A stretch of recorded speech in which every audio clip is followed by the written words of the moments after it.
जैसे previous class में बताया था fat metabolism in health and disease, ठीक है, तो जो उसकी कुछ पार्ट रह गई थी बस उसको ही कवर किया है दोबारा। तो लास्ट क्लास में हम लोगों ने काफी कुछ देखा था इसके बारे में, ठीक है। तो एग्जैक्टली थोड़ा सा इसको फिर से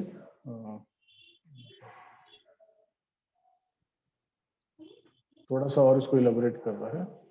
तो मेटाबॉलिज्म बिल्कुल क्या है, मतलब वो एक ऐसा प्रोसेस है जिसके थ्रू जो भी एनिमल खाना खाता है ना, जो भी फीड इनटेक करता है, तो खाना लेने के बाद, भोजन लेने के बाद जो उसे एनर्जी प्रोड्यूस करता है बॉडी, ठीक है, उस होल प्रोसेस को मेटाबॉलिज्म कहते हैं।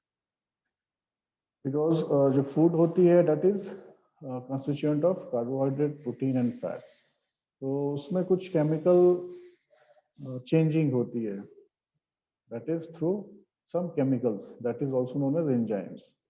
तो ये डाइजेस्टिव सिस्टम में जाती है और फूड को ब्रेक डाउन करती है into their simpler forms, and जो भी उससे फिर रिलीज होती है that is known as the source of energy which is being stored in the body tissue.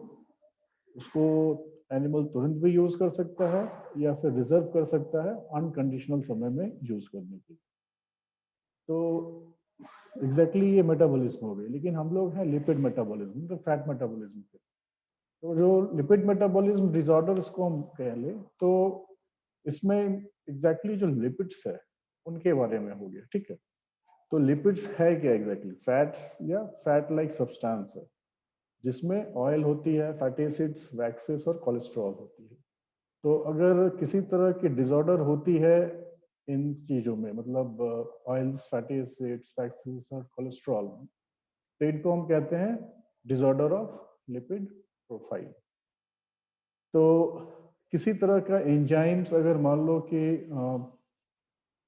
Rotation में नहीं आ रही हो, मेटाबॉलिज्म के थ्रू अगर कोई एंजाइम नहीं सिक्रेट हो रही है, तो उसकी प्रॉपर डाइजेशन नहीं होगी, तो प्रॉपर मेटाबॉलिज्म नहीं होगी। देन वहां पर क्या होगा, लिपिड की मेटाबॉलिज्म जो है वो कंप्लीट नहीं हो पाए, ठीक है।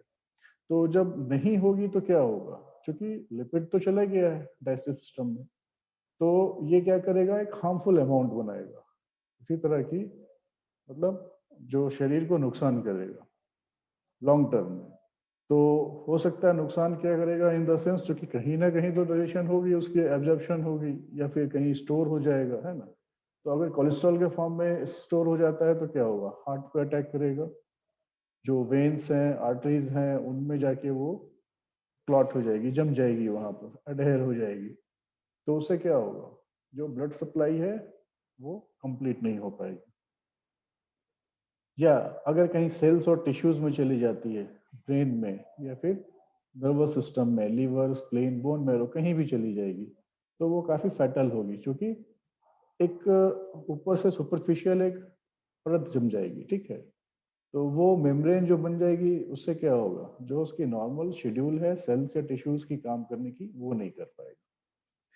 तो जनरली देखा गया है कि एडिपोज टिश्यू जो होती है that is the primary anatomical site for fatty acid synthesis in non lactating ruminants and swine, ठीक है, स्पेशली स्वाइन और नॉन लैक्टेटिंग। एडिपोज टिश्यू काफी इंपॉर्टेंट होता है।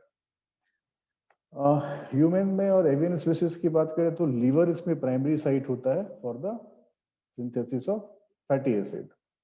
रोडेंट्स, रैबिट्स में ये लीवर और एडिपोज टिश्यू, ठीक है, तो they are primary sites for the synthesis of this fatty acids. तो basically if we talk about the pathway for the generating of this systolic NADPH, which is responsible for the synthesis of fatty acid. तो इसमें जो तीन pathway है that is the pentose phosphate, malate dehydrogenase and isocitrate dehydrogenase pathways. ये तीन तरह की pathway है which is responsible for the formation of systolic NADPH so that the fatty acid synthesis can be complete. तो ruminants की जब बात करें तो इसमें NADPH जो है that is 50 to 80% of fatty acid synthesis करता है एडिपोज टिश्यू में, और ये होता है थ्रू ग्लूकोज ऑक्सीडेशन, ठीक है। ग्लूकोज ऑक्सीडेशन के थ्रू सिंथेसिस होती है फैटी एसिड एडिपोज टिश्यू में, और 50 to 80% of NADPH will form. तो ये जो होती है that is through the pentose phosphate pathway, ठीक है। पेंटोज फॉस्फेट पाथवे के थ्रू रूमिनेंट्स में होती है फैटी एसिड के सिंथेसिस, ये याद रखना। The rest of NADPH is generated via the isocitrate dehydrogenase, ठीक है, which can provide up to 50% of NADH needed for fatty acid synthesis in the mammary gland। बाकी की जो चली जाती है मेमोरी ग्लैंड में 50% आइसोसाइट्रेट डिहाइड्रोजनेज पाथवे के through.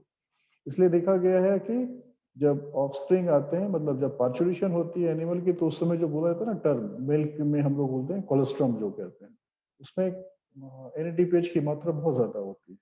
That is due to the synthesis of fatty acids, ठीक है। तो वो कोलेस्ट्रॉम में बनके उसमें यूज में आती है।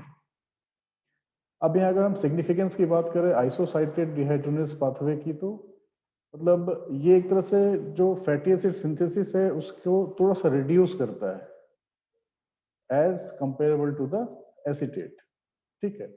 बिकॉज एसीटेट में क्या होता है, ग्लूकोज ऑक्सीडेशन एब्सेंस होता है, लेकिन इसके लिए आइसोसाइट्रेट हाइड्रोजनेज के लिए चाहिए हमें ग्लूकोज की रिक्वायरमेंट, ठीक, सॉरी पेंटोज के लिए चाहिए ग्लूकोज की रिक्वायरमेंट। तो ये दोनों इसमें चेंजेज हो जाएंगे। मतलब जो पेंटोज फॉस्फेट के थ्रू होगी उसमें कंप्लीट ऑक्सीडेशन, ग्लूकोज ऑक्सीडेशन के थ्रू होगी, लेकिन जब हम बात करेंगे आइसोसाइट्रेट डिहाइड्रोजनेज की, तो इसमें जो है फैटी एसिड की सिंथेसिस होगी, लेकिन एब्सेंस ऑफ ग्लूकोज ऑक्सीडेशन होगी। ये बिल्कुल मतलब कंपैरेटिव डिफरेंसेस है। अगर पोर्साइन की हम बात करें, पोर्साइन में एडिपोज टिश्यू स्वाइन में, तो पेंटोज फॉस्फेट पाथवे जो होती है that is up to 60 to 90% जो कि फैटी एसिड की सिंथेसिस करती है, और बाकी जो बचा है that is through the malate dehydrogenase pathway होती है, ठीक है। रैट के एडिपोज टिश्यू में भी 60 to 90% ऐसे ही होती है। NADPH फॉर्मेशन जो होगी फैटी एसिड की वो होगी पेंटोज फॉस्फेट के थ्रू, और बाकी मैलेट डिहाइड्रोजनेज के थ्रू। पोर्साइन और रोडेंट्स में एक जैसी होती है। अब कहा गया कि लिपिड डाइजेशन जो रूमिनेंट्स में होती है वो थोड़ा यूनिक होता है। व्हाई इट इज, बिकॉज मतलब जो फीड जो इंजेस्ट करते हैं उसमें लिपिड्स जो होती है वो हाइड्रोलाइटिक या रिडक्टिव एनवायरनमेंट में होती है। देखा होगा रूमिनेंट्स जो होते हैं वो मतलब बोलते हैं ना तेली ऑयली प्रोडक्ट्स नहीं खाते हैं, ठीक है। तो उसका रीजन क्या है कि मतलब जो इन्वायरमेंट है उनका, जो उनकी स्ट्रक्चर है डाइजेस्टिव सिस्टम, उसके हिसाब से जो भी लिपिड जाएगी वो हाइड्रोलाइटिक या रिडक्टिव स्टेज में रहेगी in the form of glycerol, ठीक है, और फॉस्फोलिपिड। मतलब वो वोलेटाइल फैटी एसिड जब फीड कंप्लीट जब डाइजेस्ट हो जाता है तो it forms into the volatile fatty acid, ठीक है। तो वही जो एसीटेट लैक्टेट और फॉस्फेट बनती है उसी में तुम्हारी ये लिपिड्स फिर आती है, ठीक है। और जो फर्मेंट होती है VFA, उसके बाद अनसैचुरेटेड फैटी एसिड आती है जो हाइड्रोजनेट होती है, और कुछ बहुत थोड़े मात्रा में सैचुरेटेड फैटी एसिड्स का एब्जॉर्प्शन, मतलब जो भी लिपिड्स रहती है ना खाने में, जो भी लिपिड्स आया, तो वोलेटाइल फैटी एसिड बनने के बाद वो दरअसल फर्मेंट किया और हाइड्रोजन के प्रेजेंस में कुछ सैचुरेटेड फैटी एसिड्स जो होते हैं उनका एब्जॉर्प्शन एनिमल मतलब रूमिनेंट्स कर लेता है, ठीक है। अब बात करते हैं डिजीज की। तो फैटी एसिड्स और स्किन डिजीज लास्ट टर्म तक हम लोगों ने पढ़ा था, उसके बाद की कुछ डिजीज जो बची हुई थी या डिसऑर्डर, उसके बारे में थोड़ा सा हम बताएं। तो basically there are two main ways in which differing fatty acid produces and they contribute to skin disease. तो सबसे पहला हो गया इन्फ्लामेशन, और दूसरा अफेक्टेड मेम्ब्रेन फ्लूइडिटी। मतलब मेम्ब्रेन में जो आयंस का एक्सचेंज होता है तो उनकी फ्लूइडिटी को ये बढ़ा देता है, ठीक है। तो जिससे देखते होगे कि जिसकी स्किन काफी ऑयली होती है तो क्या क्या बोलते हैं पिंपल्स वगैरह निकल जाती है, या फिर और कुछ कुछ क्या उसको बोलते हैं नोज पे एक आती है, ठीक है। तो वाट टाइप की वो निकल जाती है, that is a temporary thing. तो ये होती है because of the affected membrane fluidity. तो जो हमारी फैट लिपिड मटेरियल से वो बाहर आ जाती है। और दूसरी है पीपल विथ एटोपिक एक्जिमा। जो भी एटोपिक एक्जिमा से पीड़ित हैं, ठीक है, तो उनमें क्या होगा, फैटी एसिड प्रोफाइल जो है वो उनके स्किन पर दिखेंगी, ठीक है, एक्जिमा के फॉर्म में। तो इन particular they have shorter fatty acids with their skin that affected individual. मतलब बताया था ना, फैटी एसिड्स की चेन जो है जितनी जुड़ते जाएंगी लॉन्ग होते जाएगी, और कार्बोक्सिल और ये ग्रुप, ठीक है, हाइड्रोक्सिल ग्रुप।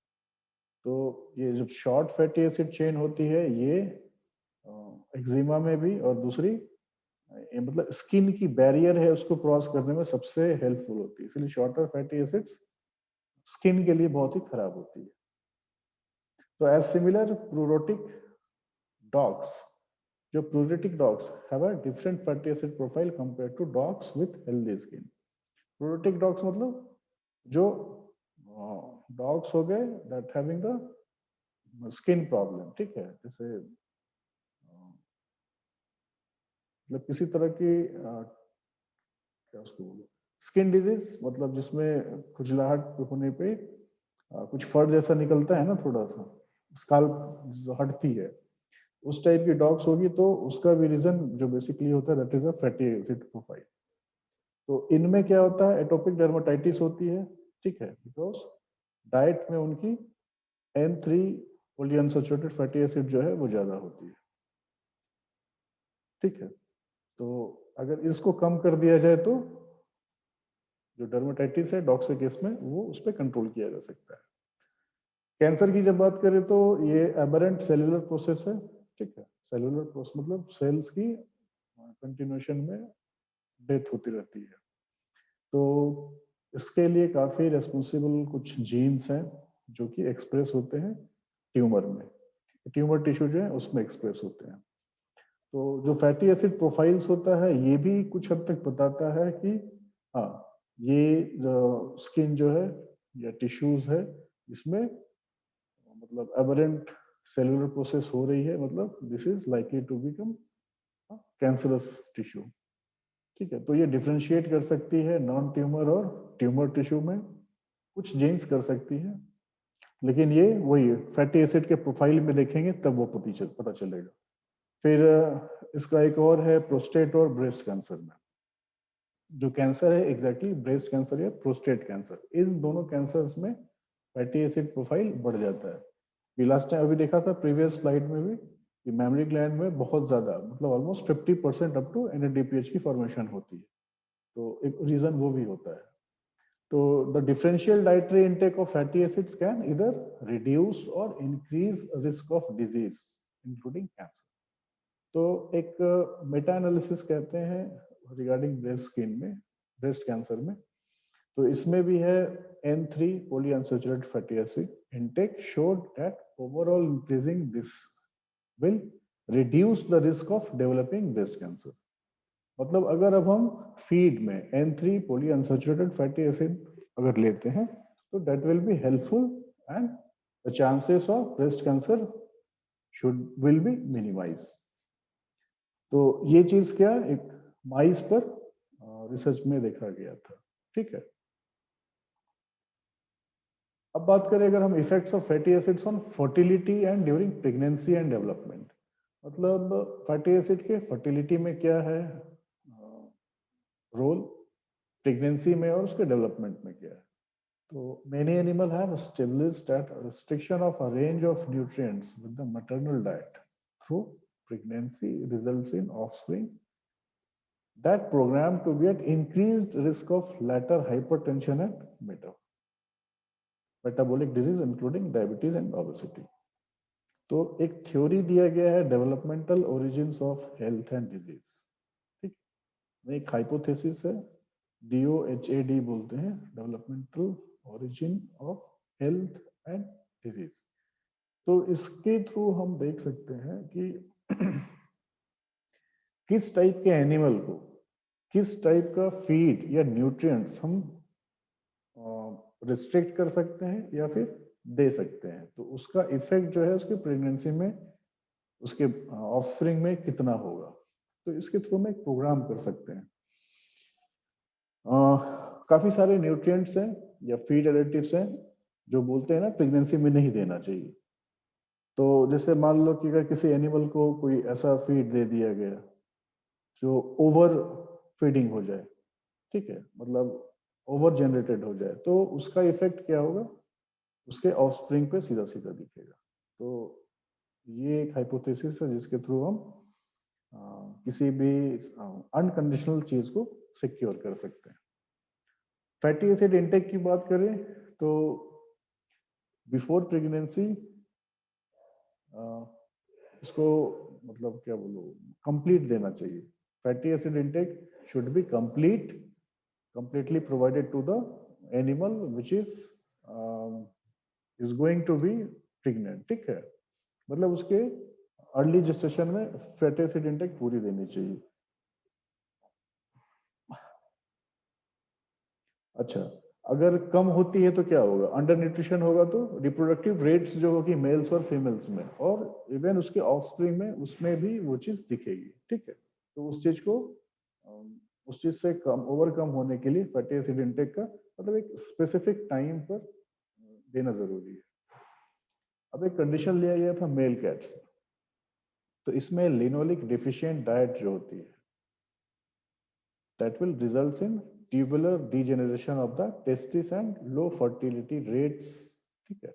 और फीमेल में जब यही लिनोलिक डिफिशिएंट डाइट दिया गया तो उसमें देखा गया कि जो लीटर्स वेर नॉट वायबल, ठीक है, बच्चे होते हैं लेकिन कम होते हैं और ज्यादा टिक नहीं पाते हैं, ठीक है, बहुत जल्दी उनकी किसी न किसी कारण से डेथ हो जाती है।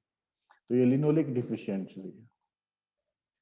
बर्थ डिफेक्ट की बात करें ऑफस्प्रिंग में, तो जो भी फीमेल्स एनिमल को लो फैटी एसिड डाइट दिया गया, ठीक है, तो उनमें जो हुई है वो वायबल ऑफस्प्रिंग हुई, ठीक है। तो मतलब वही है कि फैटी एसिड का काफी इंपॉर्टेंस है, लेकिन एक स्पेसिफिक टाइम में, लास्ट टाइम में नहीं, बल्कि इनिशिएशन ऑफ जेस्टेशन, उस समय फैटी एसिड्स का डाइट, फैटी एसिड डाइट बहुत ही हेल्पफुल होता है, not only the females but also to their offsprings.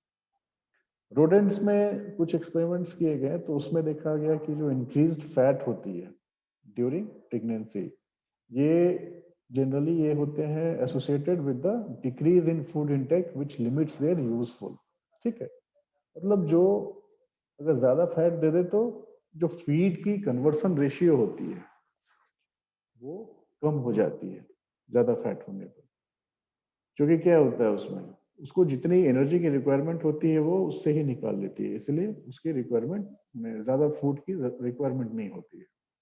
तो देखो यहाँ भी लिखा है ना, the timing of a nutritional insult is also important in determining the outcome for offspring, differential results have been observed in studies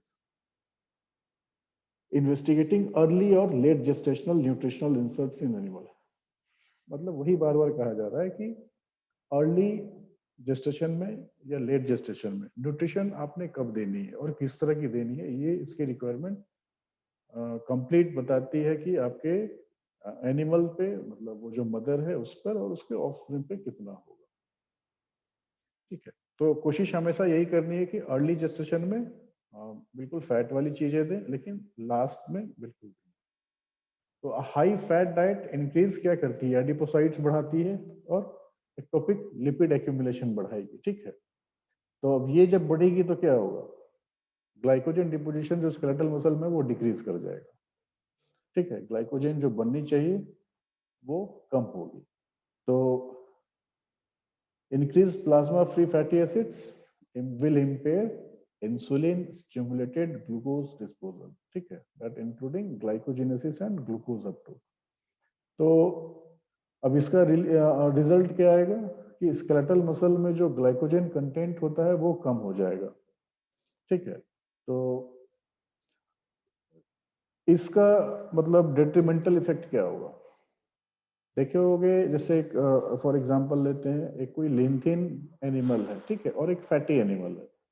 तो जब ठंड पड़ती है, कोल्ड वेव, ठीक है, कोल्ड क्लाइमेट की बात कर रहे हैं, तो एडिपोज टिश्यू वहां पर अगर उसको हाई फैट अगर रिच डाइट लिया हुआ है तो वो क्या करेगा, मतलब एक लेयर बना लेगा एडिपोसाइट्स में, ठीक है, जहां से उसकी एक्यूमुलेशन और जो एनर्जी की रिक्वायरमेंट है वो धीरे धीरे मिलती रहेगी।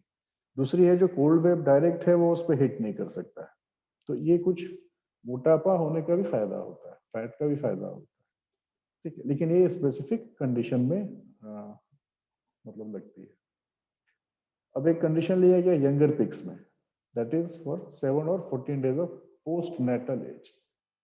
तो इसमें देखा गया कि लो, नॉर्मल और हाई बर्थ वेट जो है, मॉलिक्यूलर डिफरेंसेस जो ऑब्जर्व किया गया एडिपोज टिश्यू और स्केलेटल मसल में, ये देखा गया कि that is totally regulated by the intake of lipid, ठीक है, मतलब लिपिड मेटाबॉलिज्म कितना लिया और उसकी मेटाबॉलिज्म कितनी अच्छी रही, इंक्लूडिंग अनकपलिंग प्रोटीन्स, मतलब मेटाबॉलिज्म में कितनी हेल्पफुल रही फैटी एसिड्स। हाँ, इसके अलावा भी कुछ और थे, जैसे पेरोक्सिसोम प्रोलिफरेशन एक्टिविटी रिसेप्टर है, अल्फा एंड गामा, दो तरह की होती है, ठीक है। फैटी एसिड बाइंडिंग प्रोटीन है 3 और 4, और ग्लूकोकोर्टिकोइड रिसेप्टर्स है। तो इन सारे जो एक्टिविटीज हैं, ठीक है, मेटाबॉलिज्म की जो रिस्पॉन्सिबिलिटीज हैं, ये क्या कंप्लीट हो रही हैं या नहीं हो रही हैं, इस पे ये टोटल डिपेंड करता है। तो मैटरनल लो प्रोटीन डाइट अगर रैट में, किसी भी रैट में अगर लो प्रोटीन डाइट होती है तो क्या होगा, पोस्ट वीनिंग ऑफस्प्रिंग जो होगी, मतलब दूध छोड़ने के बाद जो उनका बच्चा दूध छोड़ देगा, तो उसमें क्या होगा, हिपैटिक पीपीएआर, ठीक है, ये पीपीएआर क्या है, प्रोलिफरेटर एक्टिविटी रिसेप्टर, ठीक है, ये एक्सप्रेशन डिक्रीज कर जाएगी मिथाइलेशन में as a result of differences in overall dietary fat intake. तो इसके कम होने से क्या होगा, लिपिड की जो मेटाबॉलिज्म होगी उस ऑफस्प्रिंग में वो कम होगी, ठीक है। अगेन दिस पीपीएआर ये एक है क्या, दरअसल एक न्यूक्लियर हार्मोन रिसेप्टर है, ठीक है, और इसकी जो इन्वॉल्वमेंट होती है वो एडिपोजेनेसिस में, मतलब for the genesis of adipose tissues, lipid metabolism, insulin sensitivity और इन्फ्लामेशन और ब्लड प्रेशर को मेंटेन करने में होती है, ठीक है। तो इसकी रिक्वायरमेंट टाइम पे फुलफिल करनी बहुत ही जरूरी है। फिर वही पीपीएआर का एक अल्फा और गामा, तो गामा वाला के बारे में बताया है कि ये जो है ये this regulates for the transcription of genes which involves in the lipid metabolism, ठीक है, लिपिड मेटाबॉलिज्म में काफी हेल्पफुल होती है। इसमें करती क्या है, ये एग्जैक्टली जो whatever the elements which is responsible for the binding of this towards the respective genes for completion of lipid metabolism, ठीक है, लिपिड मेटाबॉलिज्म के लिए जो भी एलिमेंट्स हैं उनको स्पेसिफिक उनके जीन से एड ऑन करती है और उसको फंक्शन में लाती है। तो अब इस ट्रांसक्रिप्शन की अगर बात करें तो इसमें फैटी एसिड की स्टोरेज एडिपोज टिश्यू में बढ़ती है because of the having a specific role in the adipocytes differentiation and promoting the formation of mature lipid laden adipocytes। मतलब एडिपोसाइट्स में लिपिड की चूंकि होनी वहीं से है इसकी एब्जॉर्प्शन, तो उस चीज को कैरी फॉरवर्ड करना जरूरी है, तो उसके लिए तुम्हारी ये जो जीन है ये रेगुलेट होती है, ठीक है, ये रेगुलेट करती है। So activities of PPARI gamma are regulated by fatty acids and are often referred to as the genetic sensor for fat and is responsible for high fat feeding which may provide benefits to the animal by protecting against lipotoxic species, ठीक है। Fat से regarding अगर किसी तरह की कोई toxicity होती है तो उससे ये जीन्स बचाती है। वो थी पीपीआर गामा। अब ये अल्फा है, तो ये क्या है, ये भी लाइगेंड एक्टिवेटेड ट्रांसक्रिप्शन फैक्टर है और ये एक्सप्रेस होता है वैसे टिश्यूज में जिनकी fatty acid catabolism skeletal muscle में और लीवर में ज्यादा होती है। मतलब ये जो है ये this has a role for stimulating lipid oxidation pathway. और उससे क्या फायदा है, because it will prevent the fat storage, और इसके साथ साथ ये इंसुलिन के सेंसिटिविटी को और ग्लूकोज को टॉलरेंस को भी बढ़ाता है। ठीक है, तो ये चीजें जरूरी हैं for maintaining proper metabolism. So the expression of PPARs may represent one of the molecular factors driving excess tissue liquid uptake, storage, and production in animals that experienced a suboptimal environment in uterus, और इन particular की अगर बात करें तो low birth weight offspring में, ectopic lipid storage में, और इंट्रामायोसेलुलर में जो ग्लूकोज इंटॉलरेंस है और टाइप 2 डायबिटीज होती है, इसके लिए रिस्पॉन्सिबल होती है पीपीआर। तो अगर हम रेगुलेशन की बात करें फैटी एसिड की, तो ये एक इम्पॉर्टेंट फैक्टर है during the animal lactation period. और मतलब फैटी एसिड जो मिल्क में होती है, मिल्क में कितनी फैटी एसिड होनी चाहिए उसके लिए भी ये काफी रिप्रेजेंटेटिव होती है। अच्छा, अब एक एग्जांपल जैसे दिया गया डंकीज का। So donkeys have milk more similar to humans than cows with the levels of saturated fats and high essential fatty acids। ठीक है, मतलब जैसे हम लोग क्या करते हैं, अल्टरनेटिव में बच्चों को गाय का दूध पिलाते हैं, है ना, लेकिन बोला जाता है कि गधों का जो दूध होता है वो बिल्कुल ह्यूमन के दूध के बराबर है। तो मिल्क फ्रॉम ह्यूमन, गधे का दूध मिलता है? हाँ बिल्कुल, जहाँ पर गधे का पालन होता है वहाँ वो गधे का यूज करते हैं। जैसे ऊंट है रेगिस्तान में, है ना, तो रेगिस्तान में क्या है, खाने में ज्यादा हम लोग ऊंट का ही मीट भी खाते हैं, मिल्क भी यूज करते हैं, उसी से चीज और बहुत सारी चीजें बनती हैं। जैसे जहाँ पर डंकी का रियरिंग का है ऑप्शन, वहां पर वो डंकी पालते हैं, उनसे जो मतलब शी डंकी जो है फीमेल, उनसे दूध लेते हैं, बच्चे होते हैं, फिर मेल को सामान ढोने में जो जिस टाइप से काम है वो यूज करते हैं, गधे का मीट भी खाते हैं, फिर सारी चीज करते हैं। तो ये जो बोला गया डंकीज है milk more similar to human than cows, हमें ये सैचुरेटेड फैटी एसिड्स और जो भी एसेंशियल फैटी एसिड्स है उनके हिसाब से बताया जा रहा है कि ये काफी सिमिलर है ह्यूमन के। दूसरा दे रहा है milk from humans, dog and guinea pig are mostly comprised from long chain fatty acids. ठीक है, मतलब लॉन्ग चेन फैटी एसिड्स का है। और जो फैटी एसिड्स काउ, शीप और गोट में पाया जाता है that are short chain acids, और जो हॉर्सेस में पाया जाता है that is a medium chain fatty acids. तो शॉर्ट चेन में भी प्रॉब्लम है। शॉर्ट चेन में क्या है, शॉर्ट चेन एसिड्स जो है वो मिल्क स्किन डिजीज के लिए काफी हायर होती है। ठीक है, maternal diet can also have an impact on the fatty acid contents of our हल मिल्क। ठीक है, तो प्रेगनेंसी स्टेटस में मदर जो है उसके दूध में काफी चेंजेज होती है, that is due to the consumption of fatty acids. ठीक है, और ये मतलब टोटल असेसमेंट करती है उसके डाइट पर, और अगर वो प्रेग्नेंट है तो किस फेज में उसको फैटी एसिड्स मिले थे। ठीक है, और उसको वो कब रिप्लेस करते हैं टुवर्ड्स द मिल्क। तो ये सारी चीज काफी इंपॉर्टेंट है। अब ये शायद लास्ट टॉपिक है, that is a fatty acid binding proteins and lipid modulation. मतलब फैटी एसिड बाइंडिंग प्रोटीन। ठीक है, तो fatty acids that are the crucial components because they can signal the various cells for the cascading and regulation of the lipid metabolism and fatty acids। Fatty acids जो है इनको कहते हैं ligands for transcription factor.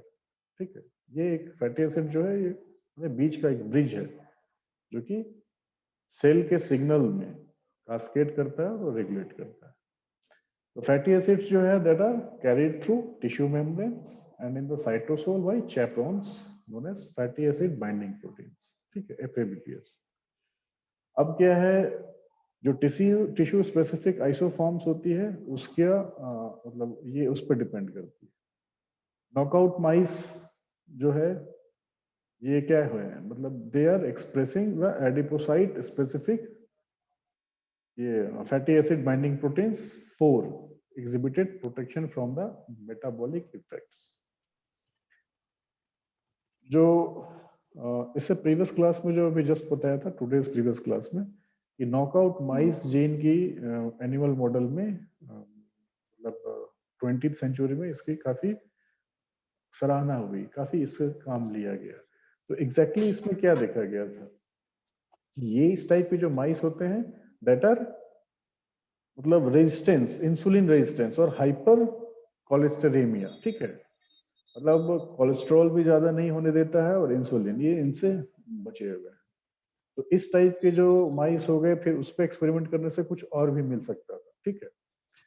तो ये आखिर हुआ क्या, बिकॉज दे इस type of mice they are having high fat diet, ठीक है। तो ये हाई फैट डाइट वाले माउस सजेस्ट करते हैं कि इनमें फैटी एसिड बाइंडिंग प्रोटीन जो है exactly 4 that will modulate the number of components of the metabolic syndrome, मतलब मेटाबॉलिक सिंड्रोम से काफी बचाता है इसको। तो स्केलेटल मसल में फैट रिच डाइट इंक्रीज करता है साइटोसोलिक और plasma membrane specific fatty acid binding protein के एक्सप्रेशन, ठीक है। इसीलिए कहा जाता है कि स्केलेटल मसल में मतलब एडिपोज टिश्यू जो हो गई, इसमें फैट का रिजर्वायर होना जरूरी है। अब इंसुलिन की बात करें, इंसुलिन रेजिस्टेंस की, तो this is characterised by decrease in the enzymes and proteins which are involved in the lipid oxidation, ठीक है। और दूसरा है lipogenesis and adipogenesis, they are modulated by the enzymes that is acetyl carboxylase 1 and 2 and AMP activated protein kinase। तो ये जो दोनों तरह के एंजाइम है, they have the potential for to treat the obesity and various metabolic syndromes। मतलब कुछ medicine अगर इनके साथ दिया जाए, इन एंजाइम्स के साथ, ठीक है, तो ये क्या करेंगे, ओबेसिटी को भी ट्रीट कर सकते हैं, सर्टेन मेटाबॉलिक सिंड्रोम्स को भी चेक कर सकते हैं। तो ये जो एएमपी एक्टिवेटेड प्रोटीन है इसमें एक आती है अल्फा सब यूनिट, ये एग्जैक्टली एक्टिवेट करती है, होती है ड्यूरिंग मेटाबॉलिक स्ट्रेस में।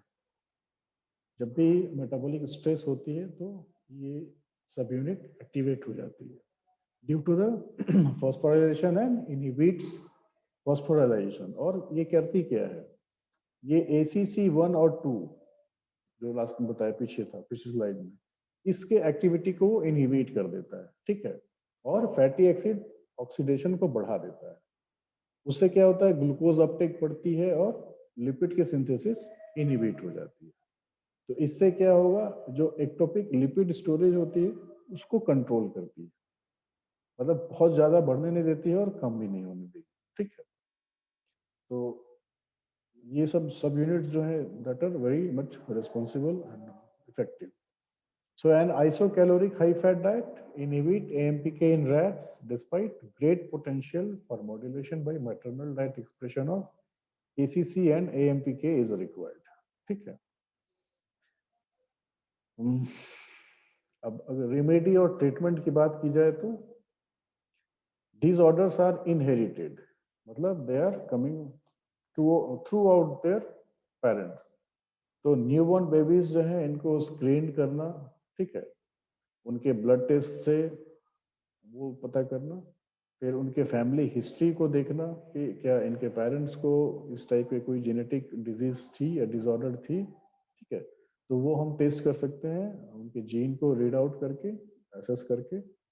और कुछ अनदर जेनेटिक टेस्ट भी देख सकते हैं फीटस की, ठीक है, दैट क्या ये फीटस जो है उसको क्या कैरी कर रहा है, कैरी फॉरवर्ड कर रहा है कि नहीं कर रहा है। अगर कर रहा है तो स्पेसिफिक कोई जीन को अगर हम हटा दें, ठीक है, जो था ना अभी पिछले जस्ट टुडेज प्रीवियस क्लास में, जो रीमॉडलिंग ऑफ एनिमल मॉडल, वो यही है कि मॉडल मैंने एनिमल मॉडल को हटाकर हम डायरेक्ट उसके जीन पर, उसके न्यूक्लियोटाइड पर ही एक्सेस कर लें।